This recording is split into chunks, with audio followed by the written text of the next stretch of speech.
전기가 없으면 AI는 어떻게 될까요? 잠깐 멈칫하셨죠?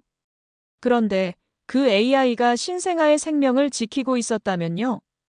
도심 한복판에서 발전소를 돌린다. 미쳤다고 생각하셨죠? 그런데 그 발전소가 손톱만 했다면요? 전기를 끌어오던 시대, 정말 끝났을까요? 불빛은 여전히 밝은데 도시의 심장은 점점 멈춰가고 있었습니다. 한 도시의 생사를 바꿔버린 건 거대한 원자로도 첨단 장비도 아니었습니다. 단 한 줄의 케이블, 그리고 단 3명의 사람들. 수백만 명의 밤을 지켜낸 작은 혁명. 그 심장을 다시 뛰게 한 극한의 선택과 도전. 그 모든 진실, 지금 공개합니다. 지금 바로 사연을 시작하겠습니다. 혹시 전기가 없으면 AI도 멈춘다는 사실을 알고 계셨나요? 이 질문을 던지면 대부분의 사람들은 처음에는 고개를 갸우뚱하십니다. 그리고는 몇 초 후에야, 아, 그렇겠네, 하고 말하시죠. 그렇습니다. AI는 생각보다 많은 전기를 필요로 합니다. 그리고 그 전기는 단순히 많아야 한다는 수준을 넘어 아주 빠르고 일정하게 공급되어야 하죠. 잠깐의 정전, 미세한 전압 변동에도 AI 시스템은 오작동을 일으키거나 완전히 멈춰버릴 수 있습니다. 그런데 그런 정전이 도시 한가운데서 벌어진다면요? 안녕하세요. 저는 아만디 노요라고 합니다. 케냐 나이로비의 전력청, 중앙관제부에서 야간 교대 근무를 맡고 있습니다. 말하자면 도시의 심장이 밤새 쿵쾅거릴 수 있도록 박동을 유지시키는 일을 맡고 있는 셈이죠. 거창하게 들릴 수도 있겠지만 실제로 저희가 담당하는 일의 무게는 결코 가볍지 않습니다. 특히 요즘처럼 도시의 에너지 수요가 통제불능처럼 솟구치는 시기에는요. 예전에는 밤이면 도시는 조용해졌습니다. 공장도 멈췄고 대부분의 사무실도 불을 껐죠. 하지만 지금은 다릅니다. AI가 활동을 멈추지 않기 때문입니다. 마치 사람이 자는 동안에도 심장이 계속 뛰듯 도시의 AI들도 밤새 학습하고 예측하고 판단합니다. 며칠 전 저는 평소보다 더 긴장된 근무를 시작했습니다. 밤 11시 무렵 관제실 메인 스크린에 경고 알림이 올라오기 시작했죠. 처음에는 그린하브 데이터 센터의 부하 예측이 10% 상승한 정도였지만 단 5분 만에 30%, 그리고 다시 50%까지 급등했습니다. 저는 의자에서 일어나 서버 부하 그래프를 직접 확인했고 거기엔 무언가 이상한 패턴이 보였습니다. 평소에는 분산적으로 올라가던 트래픽이 특정 시점에 집중적으로 몰려들고 있었거든요. 이유는 금세 밝혀졌습니다. 그린하브에서 운영하는 의료 AI가 신생아실 영상 판독을 위해 심야 학습을 시작한 겁니다. 알고 계신가요? 그곳은 케냐 최대 규모의 공공 데이터 캠퍼스이자 수도권 병원들과 직결된 AI 시스템을 운영하는 곳입니다. 특히 신생아 집중치료실의 산소 흐름, 체온 변화, 심박 패턴까지 AI가 24시간 모니터링하고 예측하는 기능이 핵심이죠. 그날 그 AI가 2번 멈췄습니다. 첫 번째는 11시 26분, 두 번째는 12시 4분. 각각 약 2.4초, 그리고 4.1초간 전력 불안정으로 AI 서비스가 중단됐습니다. 잠깐이면 괜찮지 않나요? 하고 생각하실 수도 있겠지만 아닙니다. AI는 1초 이하의 프레임 단위로 신호를 감지하고 판단합니다. 4초는 너무 깁니다. 신생아에게는 돌이킬 수 없는 시간일 수 있어요. 그 순간 저는 혼란스러웠습니다. 전기를 나눠주는 입장에서 지하철상 수도 공공조명 같은 기존 우선순위에 익숙해져 있던 저였기에 새로 등장한 이 AI라는 존재의 긴급성과 정당성을 즉각 판단하기 어려웠습니다. 하지만 한 가지는 분명했습니다. 이 흐름은 되돌릴 수 없다는 것, 그리고 우리가 전기를 분배하는 기준도 다시 생각해야 할 시점이라는 것이죠. 그래서 저는 결심했습니다. 지금처럼 먼 외곽 발전소에서 전기를 끌어와 중앙 변전소를 거쳐 도시로 분산하는 구조로는 이 시대를 감당할 수 없다는 사실을 받아들이자고요. 더 이상 멀리서 전기를 가져오는 시대는 지속될 수 없다고요. 하지만 대안이 필요했습니다. 저는 전력청 기술 엔지니어들의 내부 모임에서 최근 각지에서 논의되고 있는 새로운 전력 기술에 대해 듣기 시작했습니다. 다수의 목소리는 여전히 대형 발전소 건설에 집중돼 있었지만 유독 한 가지가 제 귀를 사로잡았습니다. 스스로 전류를 우회한다는 케이블이요. 저는 처음엔 장난인 줄 알았습니다. 하지만 발표자는 진지했고 데이터도 명확했습니다. 절연을 과감히 없애고 케이블 내부의 미세한 저항 분포를 설계하여 과부하 시 자체적으로 전류 경로를 바꾸고 열을 분산시킨다는 내용이었습니다. 이 말이 사실이라면 기존의 초전도 기술이 가진 냉각 부담과 안전성 문제를 대폭 줄일 수 있다는 뜻이었죠. 그걸 만든 사람이 누굽니까? 한국의 윤혜진이라는 엔지니어입니다. 제주 출신이라고 하더군요. 소형화 설계를 집요하게 파고든 사람이라 들었습니다. 그때 저는 처음으로 진지하게 전기를 필요할 때 필요한 장소에 바로 공급할 수 있다면 어떻게 될까? 라는 상상을 해보게 됐습니다. 지금까지는 전기는 항상 멀리서부터 와야 했습니다. 변전소는 외곽에 있고 도시로 들어오는 송전선은 길고 복잡했으며 그 과정에서 손실은 늘어났습니다. 하지만 만약 발전소가 도시 바로 옆에 있다면요? 심지어 데이터 센터 안에 들어올 수 있다면요? 상상이 아니었습니다. 현실로 다가오고 있었습니다. 단, 그 상상을 실현할 사람들과 만나기만 한다면요? 저는 직접 윤혜진 엔지니어에게 연락을 시도했습니다. 사실 처음엔 큰 기대를 하지 않았습니다. 이미 수많은 기술자들이 대기업이나 정부 프로젝트에 묶여 움직이지 못하는 경우를 많이 봤거든요. 하지만 놀랍게도 그는 단 몇 줄의 메일로 답장을 주었습니다. 직접 설명드리는 게 빠르겠네요. 나이로비로 가겠습니다. 그 문장을 읽은 순간 제 몸이 순간 얼어붙었습니다. 그가 정말 오겠다고요? 그날 밤 관제실 천장의 조명이 한없이 밝게 느껴졌습니다. 아마도 제 마음속에서 아주 작지만 또렷한 태양이 켜졌던 것 같습니다. 그리고 그 태양은 멀리서 온 것이 아니었습니다. 아주 가까이서 조용히 빛나기 시작한 것이었죠.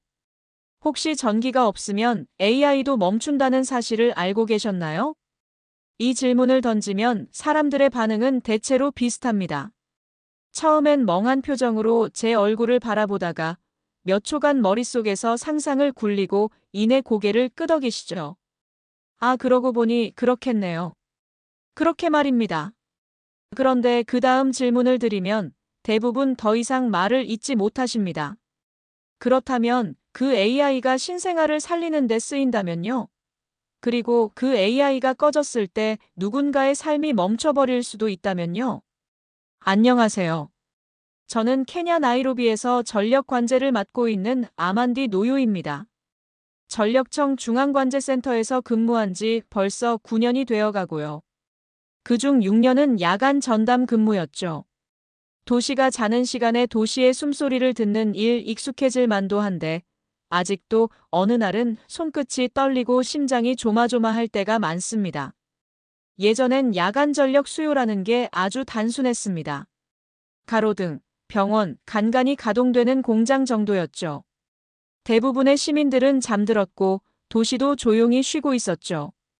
그런데 지금은 다릅니다. 아주 달라졌습니다. 도시는 밤에도 쉴 틈이 없습니다. AI 때문입니다.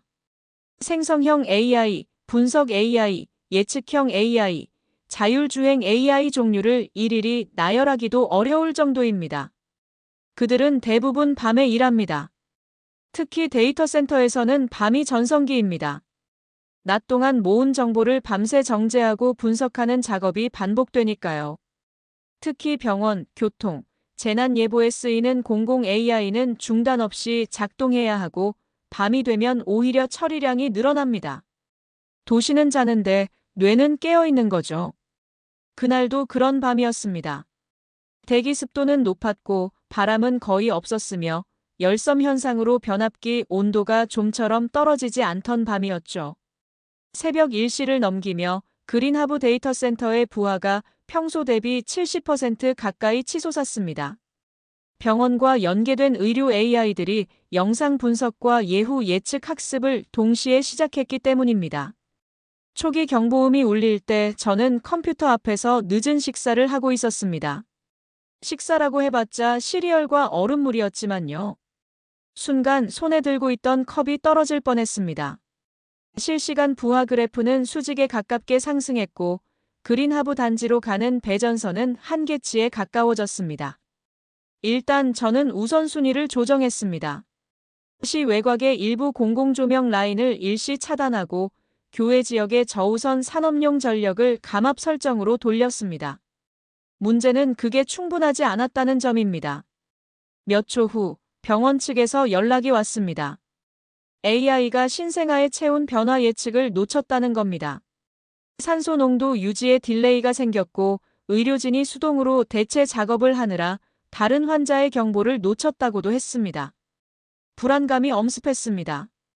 단 몇 초, 어쩌면 1초도 되지 않는 그 찰나에 무언가 돌이킬 수 없는 일이 생기지 않았기를 바랄 뿐이었습니다. 저는 여전히 신생아실에서 들려오는 기계음이 익숙하지 않습니다. 새 생명이 살아가는 그 숨소리를 이곳에서 듣게 될 줄은 몰랐습니다. 그리고 그 순간 떠오른 질문이 있었습니다. 우리는 왜 아직도 이렇게 멀리서 전기를 끌어와야만 하는 걸까? 제 직업은 전기를 분배하는 일입니다. 하지만 저는 어느 순간부터 전기를 운반하는 구조 자체에 회의를 느끼고 있었습니다.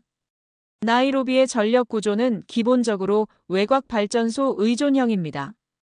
대형 가스터빈, 수력, 그리고 일부 지역의 태양광. 이들은 대부분 도심에서 수십 킬로미터 떨어져 있고 전력은 송전탑과 케이블을 따라 변전소를 거쳐 도심으로 들어옵니다. 하지만 이 구조에는 심각한 문제가 있습니다. 첫째는 송전 손실, 둘째는 속도, 그리고 셋째는 탄력성입니다. 폭우 한 번, 가뭄 한 번이면 송전망은 금세 불안정해지고 어떤 고장 하나가 도심 전체에 도미노처럼 영향을 끼칩니다. 그날 밤 저는 결정했습니다. 이대로는 안 된다고요. 그 길로 저는 기술 엔지니어 커뮤니티에 접속했습니다. 솔직히 말씀드리면 저는 엔지니어가 아닙니다. 계산과 관제, 데이터 시뮬레이션에는 익숙하지만 전선 하나 직접 깔아본 적은 없습니다. 그래서 더더욱 저는 현장 엔지니어들의 이야기에서 길을 찾고 싶었습니다. 그날 밤 한 엔지니어가 소개한 글에서 저는 아주 짧은 문장을 만났습니다. 무절연 초전도 케이블, 자가 우회 네트워크 탑재. 처음엔 무슨 뜻인지 몰랐습니다. 그런데 그 글에는 단면도와 함께 아주 간단한 해설이 붙어 있었습니다. 케이블이 전류를 스스로 분산시킨다. 과부하 시 열을 감지하면 미세 저항망을 따라 우회하며 흐름을 바꾼다. 냉각 효율은 30% 향상, 크기는 14. 마치 꿈 같은 이야기였습니다. 그리고 마지막 문장 하나가 제 눈을 멈추게 했습니다. 한국 제주 출신 윤혜진 박사. 모듈화 및 소형화 연구 중. 그날 밤 저는 메일을 보냈습니다. 아주 조심스럽고 겸손한 내용으로요. 귀하의 케이블 설계에 대해 좀 더 듣고 싶습니다. 현재 나이로비 데이터 캠퍼스의 전력 문제에 긴급히 대응할 수 있는 방안을 찾고 있습니다. 라는 문장을 쓰는 데만 10분이 걸렸습니다. 그리고 30분도 채 지나지 않아 답장이 도착했습니다. 직접 설명드리는 게 빠르겠네요. 나이로비로 가겠습니다. 처음에는 장난인가 싶었습니다. 하지만 그 메일은 진심이었습니다. 그가 정말로 올 준비를 하고 있었습니다. 그때부터 제 마음속에서 무언가 바뀌기 시작했습니다. 제 직업이 단순히 전기를 나누는 것에서 전기를 가져오는 방식 자체를 바꾸는 일로 확장되기 시작했습니다. 저는 그제야 알았습니다. 불빛은 단지 밝음의 문제가 아니라는 걸요. 불빛은 생명을 살릴 수도 있고 도시의 리듬을 지킬 수도 있고 누군가의 밤을 지켜줄 수도 있다는 걸요. 그리고 그 불빛은 반드시 멀리서부터 와야 할 필요는 없었습니다. 바로 곁에서도 조용히 켜질 수 있다는 것을요. 그날 이후 저는 거의 매일같이 윤혜진 박사와 메일을 주고받았습니다. 그는 단답형의 사람은 아니었습니다. 오히려 기술에 대해 설명할 때는 아주 꼼꼼했고 복잡한 용어 대신 가능한 평이한 언어를 쓰려고 노력하는 사람이었죠.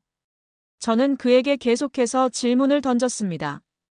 케이블의 재료는 무엇인지, 과부하 시 우회 경로는 어떻게 설정되는지, 기존 초전도 시스템과의 차이는 무엇인지, 실환경 테스트는 얼마나 되었는지, 도심 근접 운용에 필요한 안전 기준은 무엇인지. 솔직히 말하자면 저 자신이 기술 전문가가 아니었기 때문에 불확실한 부분에 대해 질문을 멈출 수 없었습니다. 전력은 생명과 직결되는 분야니까요. 저희는 실험을 하다가 실패했다고 말할 수 없는 입장입니다. 그런데 혜진 박사는 그 모든 질문에 사양없이 답했습니다. 자신 없는 부분은 명확히 인정했고 수치가 확정되지 않은 기술은 그렇게 밝혔습니다. 그 정직함이 저를 안심시켰습니다. 그는 불가능을 가능하다고 말하는 사람이 아니라 가능성 안에서 가장 현실적인 방향을 찾는 사람이었거든요. 며칠 후 그는 나이로비행 비행기 편을 알려왔습니다.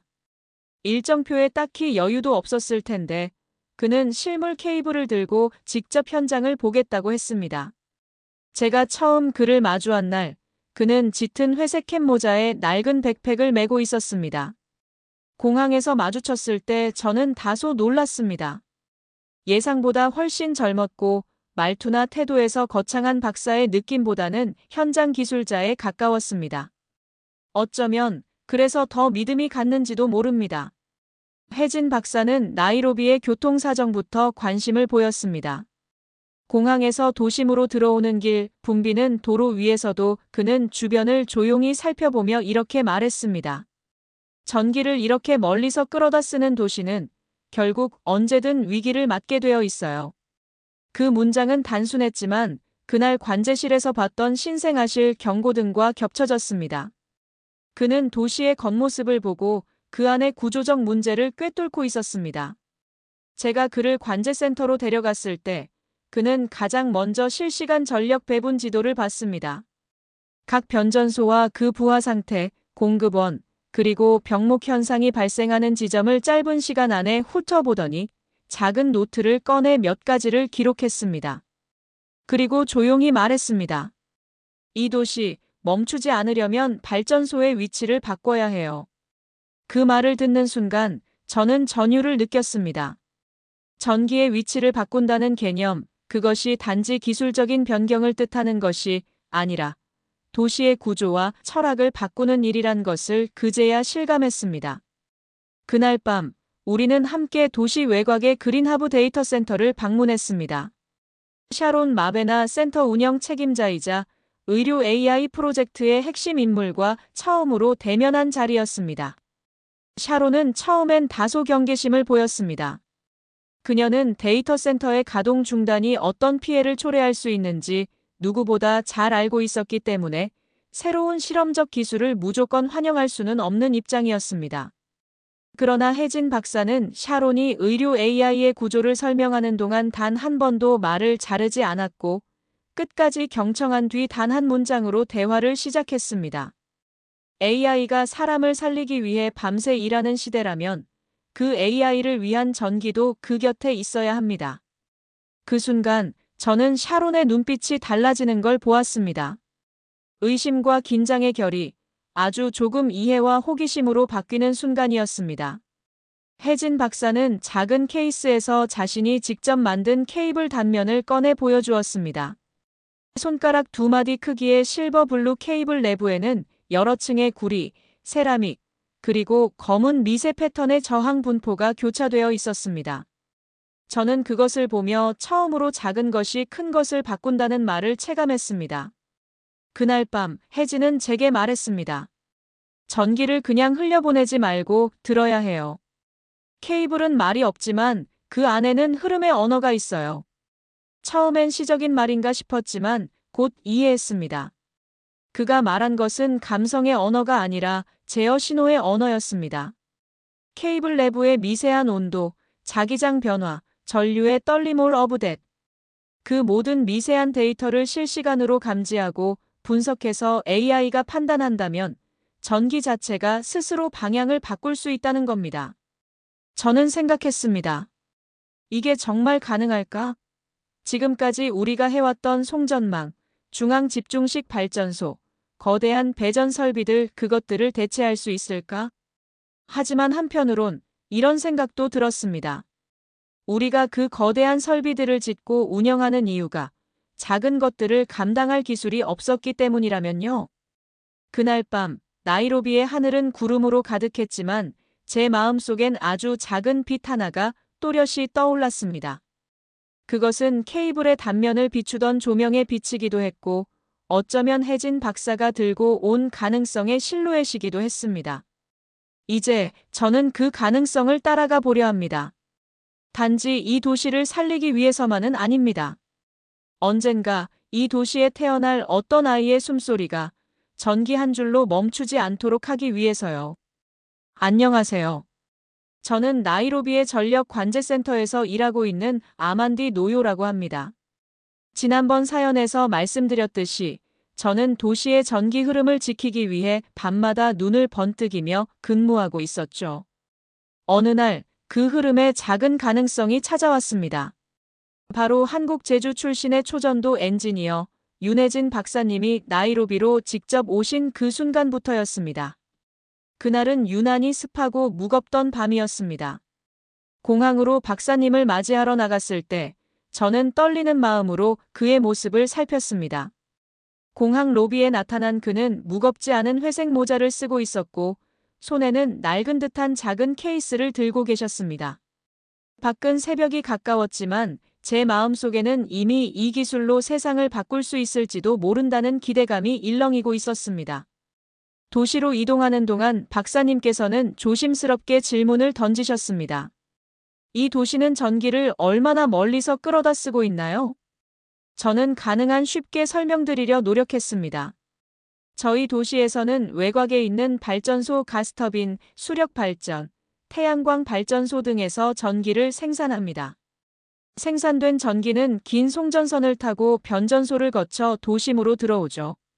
그 구조는 안정적일 수 있지만 동시에 멀고 손실도 크며 위기에 취약한 시스템이었습니다. 박사님은 조용히 고개를 끄덕이시며 노트를 꺼내셨습니다. 그 작은 메모에는 도심 곳곳에 부하 분포도가 그려져 있었고 박사님은 펜으로 몇 점을 표시하셨습니다. 이런 분산 부하는 중앙 집중식 시스템으로는 한계가 있습니다. 전기를 가까이에 두지 않으면 결국엔 한 곳이 무너지면 전체가 흔들릴 수 있어요. 그 말씀을 들었을 때 저는 가슴이 뛰었습니다. 그것은 제 혼란과 불안을 꿰뚫는 정확한 진단이자 제가 마음속 깊은 곳에서 기다려온 단어들이었거든요. 가깝다는 단어가 이렇게 위대하게 느껴질 수 있다는 것을 그 순간 알았습니다. 그 뒤로 우리는 곧바로 그린하브 데이터 센터로 향했습니다. 샤론 마베나 센터장님과의 첫 만남은 조심스러웠습니다. 그녀는 데이터 센터의 안정성을 누구보다 신경 쓰는 분이셨고 새로운 기술에 경계심이 있으셨죠. 그러나 박사님은 결코 급하게 기술을 밀어붙이지 않으셨습니다. 대신 차분하게 센터의 AI 작동 원리와 전력 의존 구조를 들으셨고 끝나자마자 이렇게 말씀하셨습니다.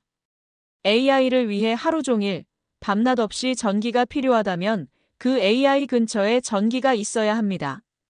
그 말은 단순한 기술 설명이 아니었습니다. 그것은 이 센터의 사명과도 같았고 AI를 통해 생명을 지키고자 하는 샤론님과 저의 메시지였습니다. 눈빛도 공기도 그 순간 조금은 부드러워졌습니다. 그리고 실제로 박사님께서는 작은 케이스 속에서 단면이 드러난 케이블을 꺼내 보여주셨습니다. 그 케이블은 눈에 띄게 작았습니다. 두 마디 손가락만 한 굵기였고 내부에는 구리선, 미세한 저항 네트워크, 특수 세라믹층이 정교하게 자리하고 있었습니다. 저는 그 모습을 보며 심장이 뛰는 것을 느꼈습니다. 이 케이블은 마치 혈관처럼 스스로 길을 바꿀 수 있는 구조입니다. 박사님의 말씀이 이어졌습니다. 과부하가 발생하면 여기저항 네트워크가 열을 감지하고 전류를 다른 루트로 약하게 돌려버려요. 스스로 흐름을 조절하는 거죠. 그 과정에서 열 발생도 줄이고 냉각 부담도 크게 낮출 수 있습니다. 그 순간 저는 기술적 설명이 아니라 마치 살아있는 시스템의 이야기를 듣는 듯한 느낌을 받았습니다. 전기가 흐르는 그 자체가 바로 살아있다는 의미가 된 듯 했습니다. 정말 믿기 어려운 일이지만 저는 점점 확신하게 되었습니다. 이것이야말로 제가 찾고 있던 필요한 곳에 필요한 만큼 전기를 바로 공급하는 방식이라는 것을요. 그 작지만 강력한 디자인이 도시의 중심에 작은 태양을 켜줄 수 있다는 상상을 하기 시작했죠. 그 밤 박사님과 저는 관제센터로 돌아와 긴 대화를 나눴습니다. 그는 기술적 세부 사항을 말씀드리면서도 늘 초점은 사람에 있었습니다. 기술이란 결국 사람을 위한 것이어야 합니다. 라고 말씀하셨고 저는 그 말에 눈시울이 뜨거워졌습니다. 그렇게 저와 박사님 그리고 샤론님은 합류했습니다. 작게 만든다 가까이 만든다는 신념 아래서 도심 바로 옆에 소형 핵융합 마이너스 데이터 센터 모듈을 설치하자는 목표가 생겼습니다. 이는 단순한 설계가 아니라 도시, 사람, AI, 에너지 모두를 위한 작은 혁명이었습니다. 그 시선은 처음에는 미묘한 의문이었고 점점 확신이 되었으며 지금은 밤중에도 끊이지 않게 흐르는 전력의 의미를 바꿀 수 있을지도 모른다는 기대가 되었습니다. 며칠 뒤 우리는 본격적으로 파일럿 테스트 부지를 정해야 했습니다. 박사님은 제게 가장 먼저 물으셨습니다. 도심에서 가장 가까운 자가발전 인프라가 있는 곳이 어디죠? 저는 고민 없이 나이바샤를 떠올렸습니다. 도심에서 90km 떨어진 지열 자원이 풍부한 지역이었고 이미 제한적이나마 발전 설비가 가동 중이었으며 무엇보다 도심으로 이어지는 배전망이 중복되어 있어 실험적 운용에 있어 비교적 안전지대였거든요. 샤론님 역시 그 제안에 동의하셨습니다. 지열 발전이 기본 전력을 안정적으로 공급해 줄 수 있다면 그 위에 핵융합 마이너스 데이터 하이브리드 모듈을 얻는 것도 실험적 의미가 큽니다. 그렇게 말하며 그녀는 데이터 센터 내 일부 구역을 시뮬레이션 및 제어 인터페이스용 GPU 클러스터로 개방하기로 결정했습니다. 현장으로 향한 그날, 저는 잊지 못할 광경을 보았습니다. 나이바샤 호수 근처 오래된 컨테이너 몇 개를 개조한 간이 제어소와 그 옆에 새로 깔린 초전도 케이블 트레이. 그 위로는 박사님이 직접 디자인한 초소형 자석 코일이 조심스럽게 설치되고 있었습니다. 솔직히 처음 봤을 땐 놀랐습니다.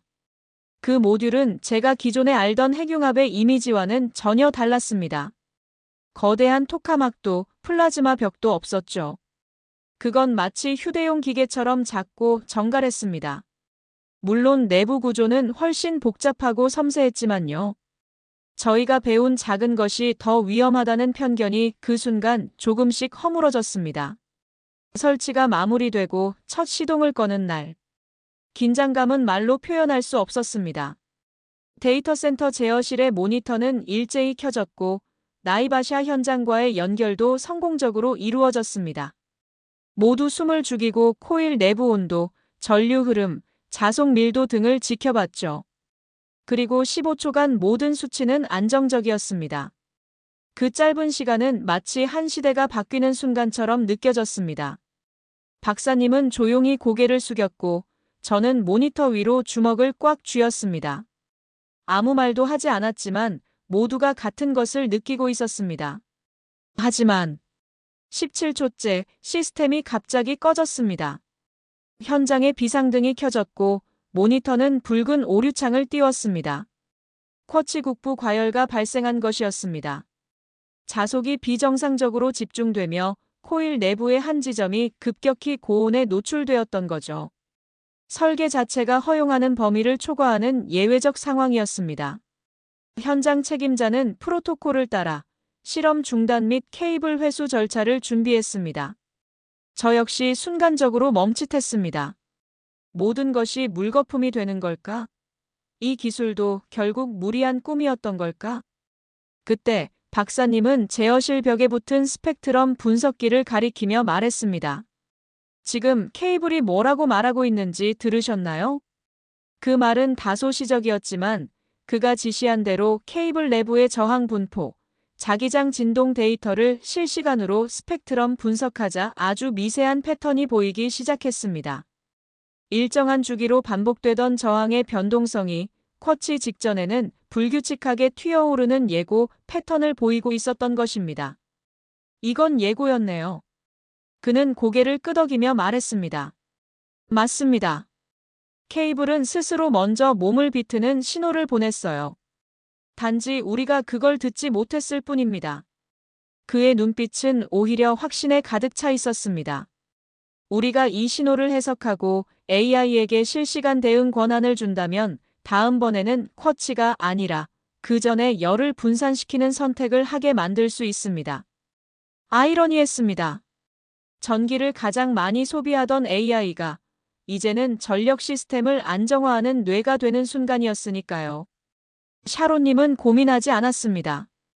곧바로 데이터 센터의 유휴 GPU를 개방했고 혜진 박사는 그 밤에 단 한숨도 자지 않고 제어 알고리즘을 수정했습니다. 그는 마치 의사가 환자의 숨소리를 듣고 진단하듯 케이블 내부의 모든 떨림을 데이터로 분석했고 AI가 그 기침 소리를 예측할 수 있도록 학습을 시작했습니다. 몇 시간 뒤 우리는 두 번째 시동을 걸었습니다. 이번엔 쿼치가 오기 직전 AI가 먼저 반응했습니다. 냉각수 유로가 확대되었고 자속이 일시적으로 분산됐으며 케이블은 비상 우회를 감행하지 않아도 안정적으로 흘러갔습니다. 제어실에 있던 모두가 동시에 숨을 내쉬었습니다. 박사님은 모니터를 가리키며 조용히 말했습니다. 전기에도 길이 있습니다. 이제 우리는 그 길이 막히기 전에 우회로를 찾을 수 있게 되었어요. 그 말은 단순히 기술적 승리를 의미하는 게 아니었습니다.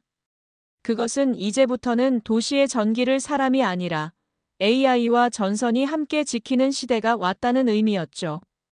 그 작은 케이블이 도시의 가장 큰 위험을 막을 수 있는 열쇠가 될 수 있다는 사실이 저를 떨리게 만들었습니다. 두 번째 시동이 성공적으로 유지되자 실험실 안팎의 분위기는 단숨에 달라졌습니다. 경직되어 있던 스태프들의 어깨가 풀어졌고 경고등으로 가득했던 제어실의 화면에도 푸른 안정지표가 나타나기 시작했죠. 하지만 그 순간 박사님이 아주 조용히 말했습니다. 이건 아직 시작일 뿐이에요. 그 말은 무게감이 있었습니다. 아무도 박수를 치지 않았고 누구도 섣불리 성공이라 말하지 않았습니다. 저희 모두는 알고 있었으니까요. 이 기술은 아직 도시를 지키기엔 너무 작고 너무 초기라는 것을요. 하지만 중요한 건 그 자금이 가능성을 담고 있었다는 것입니다. 저는 그날 밤 샤론님과 단둘이 제어실 복도에 앉아 대화를 나누었습니다.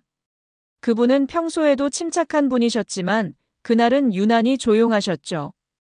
그녀가 문득 이런 말을 꺼냈습니다. 저는 그동안 AI를 도구라고만 생각했어요. 필요한 것을 계산하고 정답을 제시하는 효율을 높이는 기술. 그런데 오늘은 AI가 누군가의 손 같았어요. 그 말에 저는 조금 놀랐습니다. 공공 AI 시스템을 설계하고 이끌어온 샤론님에게서 그런 말이 나올 줄은 몰랐거든요. 그녀는 이어 말했습니다. 우리가 오늘 만든 시스템은 사실 AI의 계산이 아니라 사람의 직감을 보완해주는 손길에 더 가까웠어요. 전류의 흔들림을 보고 감지하고 먼저 반응하는 그 행동은 생명을 지키는 간호사와 닮았다고 생각했어요. 그 말을 듣는 순간 저는 전율이 느껴졌습니다. 그날 새벽 신생아실의 AI가 잠시 멈췄던 그 순간이 떠올랐습니다. 그 잠깐의 시간, 그리고 지금의 이 시스템이 가지고 있는 의미가 연결되었죠. 우리가 지키려는 건 결국 데이터도 아니고 설비도 아니고 사람의 숨이었네요. 제가 그렇게 말하자 샤론님은 고개를 끄덕였습니다. 조용하지만 확고한 고개짓이었습니다. 며칠이 흘렀고 파일럿 시스템은 반복적인 테스트를 통해 점점 더 안정성을 확보해 갔습니다.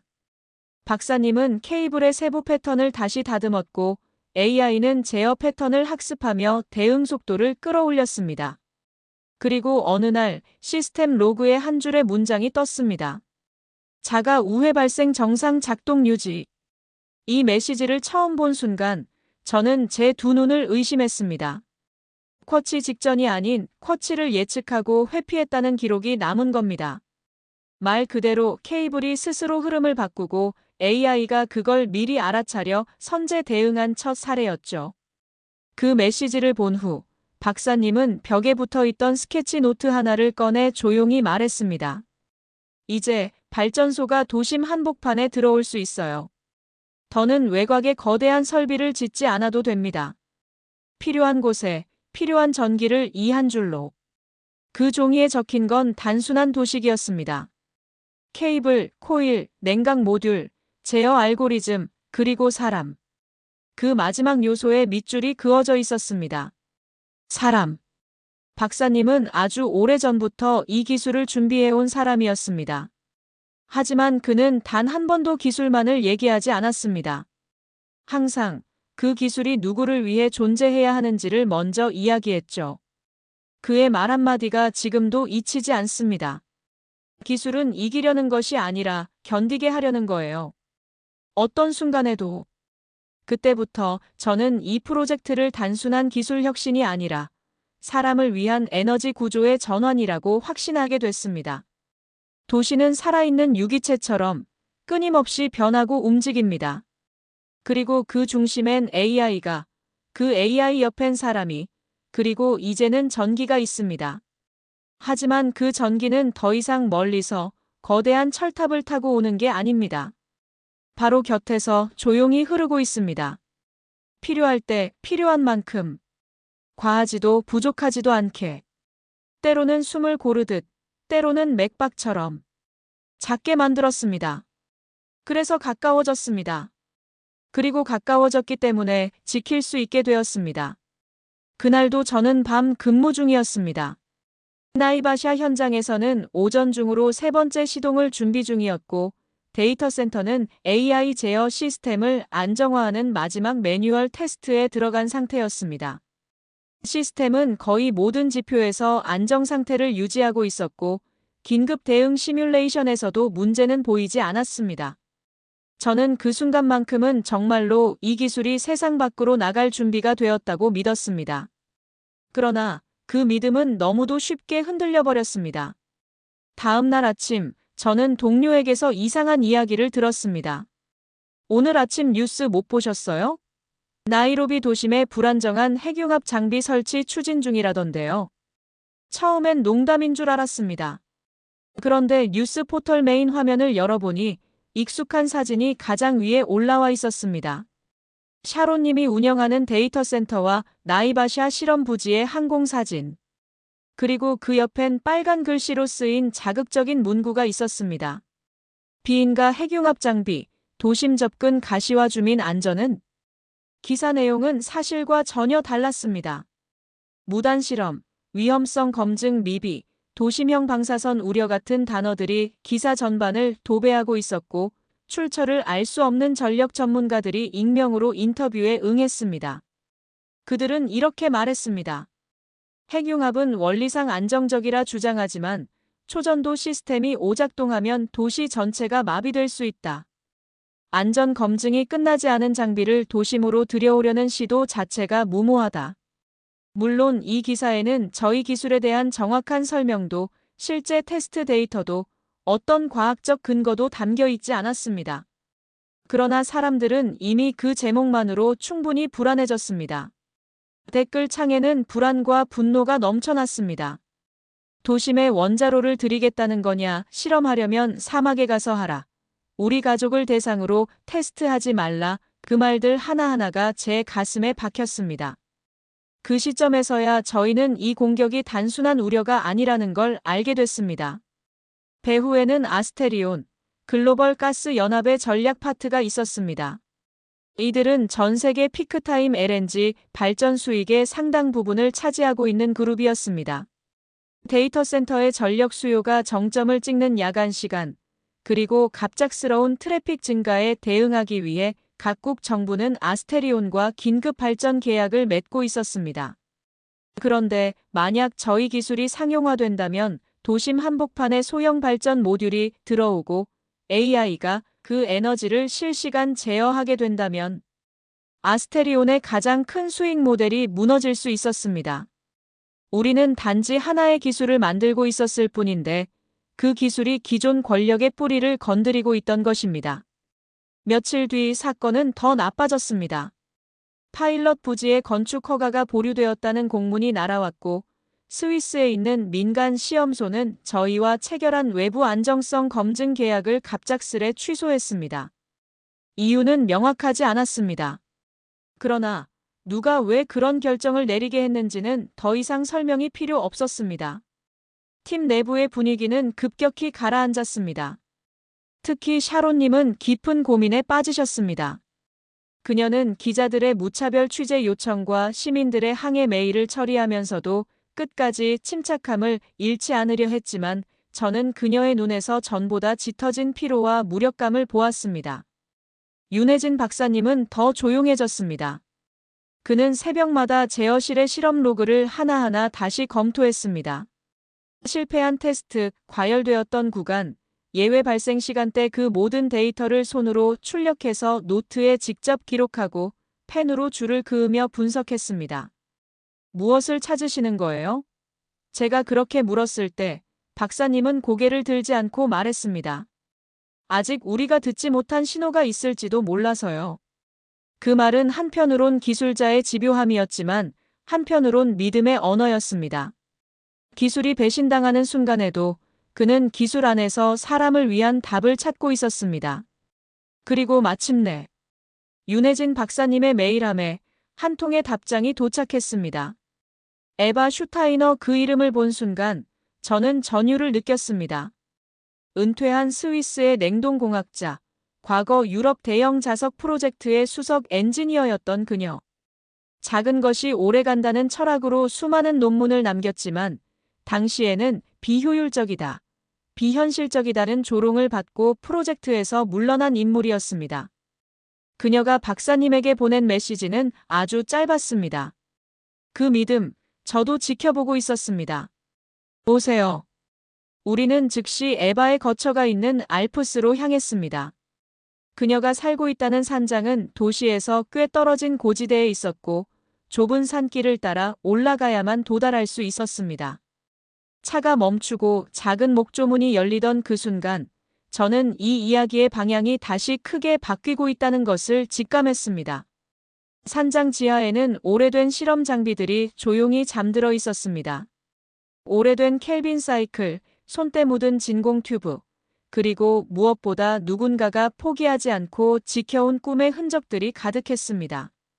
에바는 우리를 보며 말했습니다. 작아야 오래갑니다. 오래가야 일상이 되죠. 그녀는 손수 제어 AI의 피드백 상수를 재설계했고 냉각유로 간섭을 완전히 새로 짰습니다. 그리고는 우리에게 물었습니다. 도시에 들어올 발전소라면 수천 번의 숨소리를 견딜 준비가 되어 있어야 합니다. 여러분은 그 준비가 되어 있나요? 저는 대답했습니다. 네. 저희는 기술을 믿는 게 아닙니다. 그 기술로 사람을 지킬 수 있다는 걸 믿습니다. 그날 산장의 밤은 깊고 조용했습니다. 그러나 그 안에서 다시 켜진 희망의 불빛은 도심보다도 더 밝았습니다. 에바 슈타이너 박사와의 만남 이후 저희는 다시 희망을 얻었지만 동시에 이전보다 훨씬 복잡한 현실을 마주하게 됐습니다. 아스테리온의 움직임은 단순한 정보전이 아니었습니다. 그들은 나이로비 시의회에 공식 이의제기를 제출했고 도시명 핵융합 실험이 국제 안전 기준을 위반하고 있다는 보고서를 민간 보안 싱크탱크에 의뢰해 공개적으로 발표했습니다. 보고서에는 실제 데이터보다 잠재적 위험성, 가상의 사고 시나리오가 도배되어 있었고 마치 저희 실험이 도시 전체를 위협하는 불량 실험인 것처럼 묘사되어 있었습니다. 그 모든 문서가 영어, 프랑스어, 스와힐리어 세 가지 언어로 배포되었다는 사실은 이것이 단순한 우려가 아니라 명백한 국제 여론전을 의도한 것임을 보여주었죠. 그 여파는 즉각적이었습니다.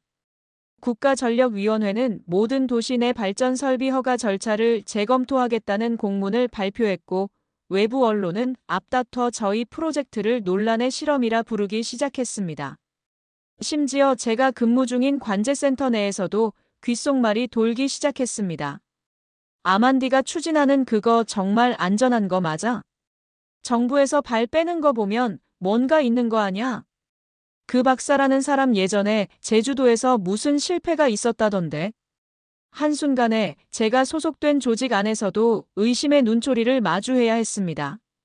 그동안 저는 동료들과 신뢰를 쌓아왔고 언제나 위기 속에서 함께 버텨왔지만 그 믿음조차 언론과 여론이라는 거대한 파도 앞에 휘청거리기 시작했습니다. 샤론님은 그 무렵 언론 대응을 위한 별도의 팀을 꾸려야 했습니다.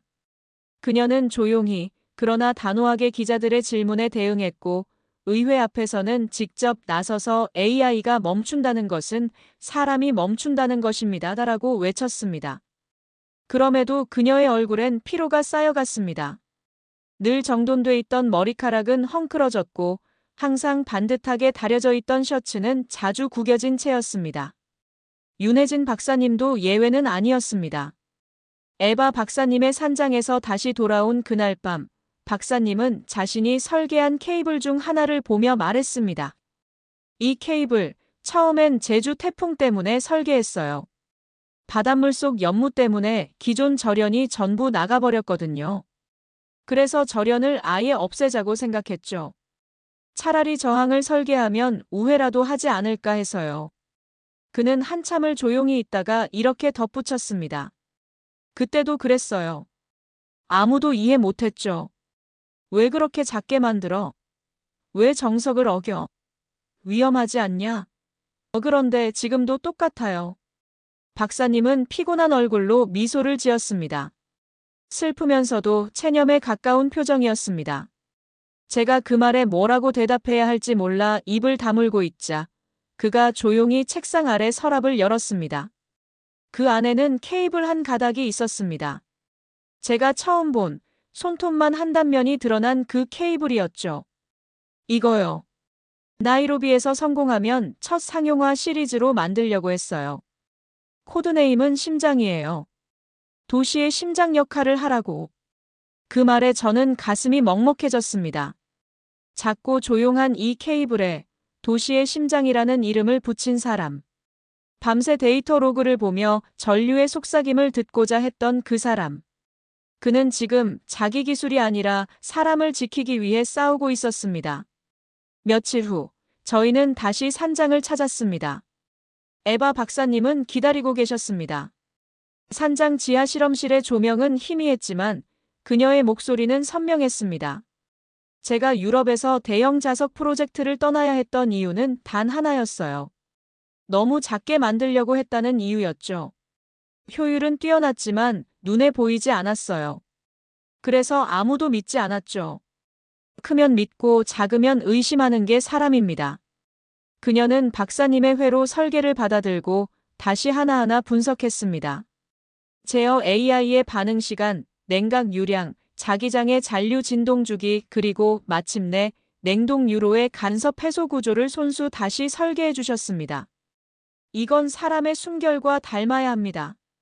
들숨과 날숨처럼. 급격하게 밀고 당기면 오래 못 가요. 그녀의 손길은 마치 조각가 같았습니다. 한치의 오차 없이 케이블의 흐름을 읽고 있었습니다. 저는 그 순간 기술이라는 게 단지 과학이 아니라 삶에 대한 감각과 존중으로 완성되는 것이라는 사실을 처음으로 실감했습니다.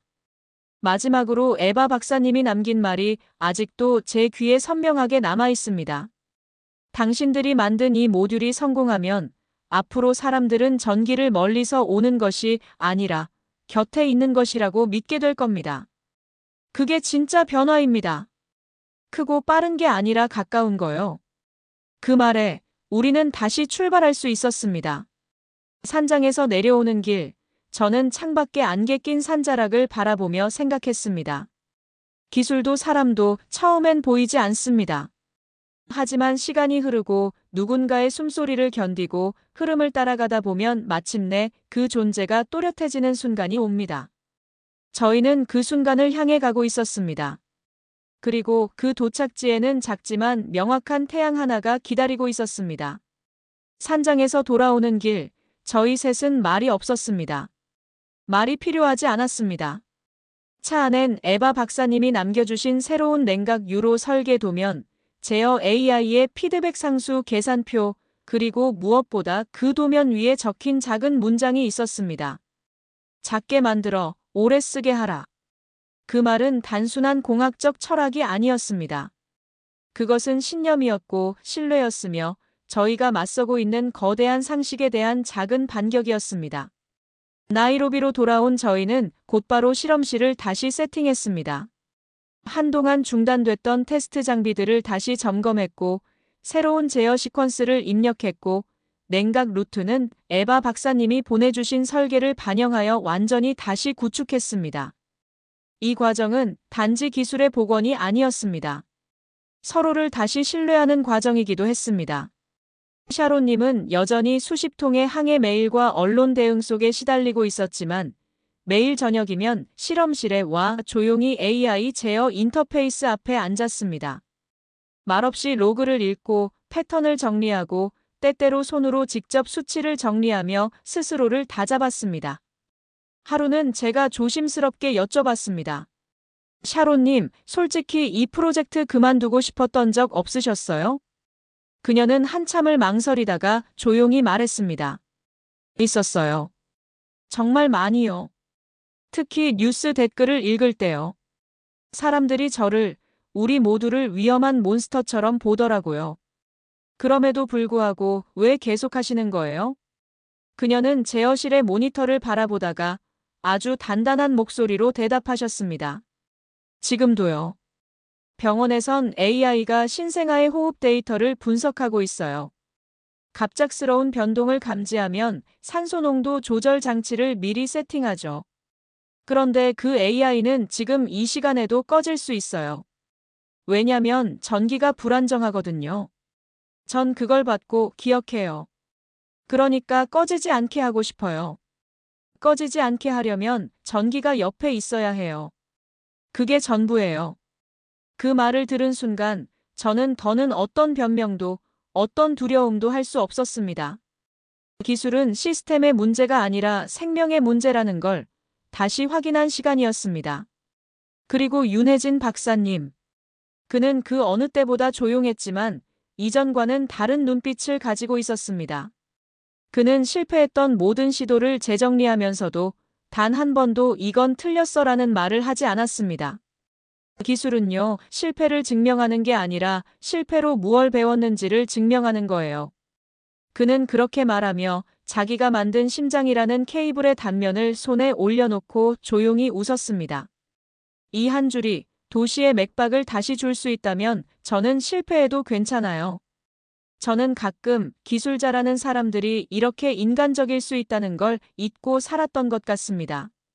그들이 만든 건 단순한 도선이나 회로가 아니라 누군가의 밤을 지키기 위한 작은 약속이었다는 걸요. 그리고 저 역시 그 약속의 한 사람으로 살아가고 있다는 걸요. 며칠 뒤 새로운 모듈이 완성됐습니다. 냉각 시스템은 더 효율적으로 압축됐고 AI는 예측 모델링에서 오류율 0.8% 미만을 기록했으며 무엇보다 시스템 전체가 단 한 줄의 케이블로 유기적으로 연결되었습니다. 박사님은 케이블을 바라보며 말했습니다. 이제 전기를 멀리서 가져오는 게 아니라 곁에 들여놓을 수 있어요. 그 말은 곧 하나의 시대가 끝나고 있다는 뜻이었습니다. 멀고 느리고 비효율적이고 사람에게 적응을 강요하던 전기의 시대는 끝나가고 있었습니다. 그리고 곁에서 흐르고 사람의 리듬에 맞춰 반응하며 지킬 수 있는 전기의 시대가 열리려 하고 있었습니다. 우리는 아직도 불안했고 모든 게 성공할 거라는 보장은 없었지만 그래도 다시 준비를 마쳤습니다. 이번엔 정말로 전기를 사람의 곁에 데려놓기 위한 마지막 시동을 걸기 위해서요. 정상회담 당일 하늘은 예고 없이 변덕스러웠습니다.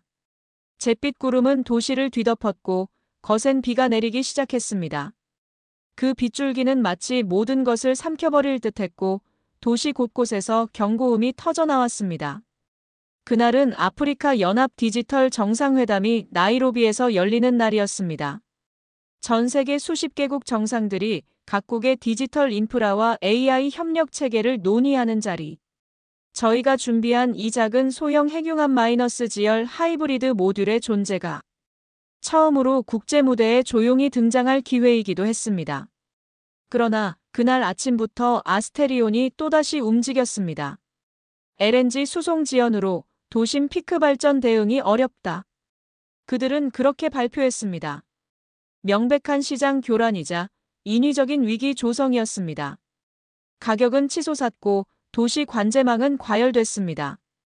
병원과 지하철, 상수도 센터까지 순환 전력 차단 시나리오가 다시 거론되기 시작했죠. 저는 관제센터 내에서 긴급회의 요청을 받았습니다. 아만디, 어떻게 할 겁니까? LNG가 도착 못하면 이 시간 안에 나이로비 중심부 변전소 2곳이 다운됩니다. 그때 저는 결심했습니다. 더는 이 거대한 구조의 눈치를 보지 않기로요. 지금 이 순간 꺼지는 건 그냥 조명이 아니라 사람들의 밤이라는 것을 저는 알고 있었으니까요. 대체 자원을 올리겠습니다. 무슨 자원이죠? 그린하브 옆에 모듈입니다. 우리가 만든 그것. 순간 회의실이 정적에 휩싸였습니다. 아직 상업 인증이 안 됐습니다. 위험 요소가 제거되지 않았다고 보도됐어요. 도시의 메인 회로에 연결한다고요? 저는 조용히 고개를 끄덕였습니다. 네. 저는 이 기술을 두 눈으로 봤습니다. 이전에는 두려웠지만 이제는 확신합니다. 전기가 사람 곁에서 흘러야 한다는 이 원칙이 모든 우려보다 먼저입니다. 그리고 저는 최종 스위치를 눌렀습니다. 모듈은 조용히 작동을 시작했습니다. 윤혜진 박사님은 실시간으로 코일 온도와 자속 변동, 전기역학 하중을 모니터링했고 샤론님은 데이터 센터 GPU 자원을 총동원하여 제어 AI의 예측 엔진을 가동했습니다. 모듈 내에서 자가 우회 경로가 3차례 발생했지만 AI는 모두 사전 예고로 읽어내며 냉각 유량을 조정하고 전류를 안정화시켰습니다. 비는 점점 거세졌고 결국 2개의 외곽 변전소가 정전되었습니다. 도심은 이제 단 하나의 모듈에 전적으로 의존하는 상태가 되었습니다. 그러나 놀라운 일이 벌어졌습니다. 의료 AI는 멈추지 않았습니다. 신생아실의 모니터는 단 한 번도 전멸하지 않았고 지하철의 안전 제어 AI는 평소보다 더 매끄럽게 작동했습니다. 심지어 교통관제센터의 실시간 분석 시스템도 무리 없이 정상적으로 운영되었습니다. 이 모든 흐름의 중심에는 손톱만 한 케이블 하나가 있었습니다. 그 케이블은 과부하가 닥칠 때마다 조용히 전류의 길을 바꾸며 마치 도시의 맥박을 조율하는 심장처럼 자신이 할 수 있는 일을 묵묵히 해냈습니다. 그리고 그 흐름을 읽어낸 AI는 이제는 단순한 알고리즘이 아닌 도시의 직감이 되었습니다. 새벽 3시 정상회담 본회의장. 거대한 스크린에 나이로비 도심의 실시간 전력 안정 그래프가 띄워졌습니다. 초록색 곡선은 단 한 번도 꺾이지 않았고 그 아래엔 간단한 주석이 붙었습니다. 출처 그린하브 마이너스 나이바샤 소형 모듈 실시간 피드백. 사람들은 처음엔 믿지 못했습니다.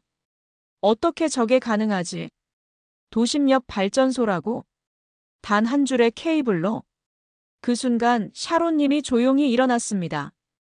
그리고 선언하듯 말했습니다. 우리는 전기를 멀리서 끌어오지 않았습니다. 우리는 곁에서 켰습니다. 그 말은 마치 오래된 신화를 깨는 망치 같았습니다. 그리고 저는 생각했습니다. 안전은 크기에서 오지 않습니다. 가까움에서 옵니다. 전기는 시스템이 아니라 곁의 감각입니다. 그날 이후 전 세계 수십 개 도시에서 도시형 모듈 도입 검토 요청이 몰려들었습니다. 그리고 마침내 케냐 한국 스위스 3국은 근접 발전 국제 프레임워크를 공동 발표했고 첫 번째 상업용 테스트는 그린하브 나이바샤 제주 데이터 캠퍼스 3각으로 확정되었습니다. 며칠 후 저는 다시 관제실 야간 근무에 들어갔습니다. 창밖으로 보이는 나이로비의 야경은 예전과 다르지 않았습니다. 수많은 불빛, 도심을 흐르는 차량, 밤을 지새우는 건물들. 하지만 저는 알 수 있었습니다. 이 불빛은 과하게 켜진 것이 아니라 그저 살아있다는 증거였다는 것을. 그리고 그 심장을 다시 뛰게 만든 건 거대한 구조나 이념이 아닌 작은 믿음과 사람의 손, 그리고 한 줄의 케이블이었음을요. 마지막으로 윤혜진 박사님은 조용히 서랍을 열었습니다. 그 안에는 여전히 심장이라 적힌 케이블이 한 가닥 놓여 있었습니다. 그 옆엔 이렇게 쓰여 있었습니다. 한 줄이 심장을 다시 뛴다. 작게 만들었습니다. 그래서 가까워졌습니다. 가까웠기에 우리는 지킬 수 있었습니다.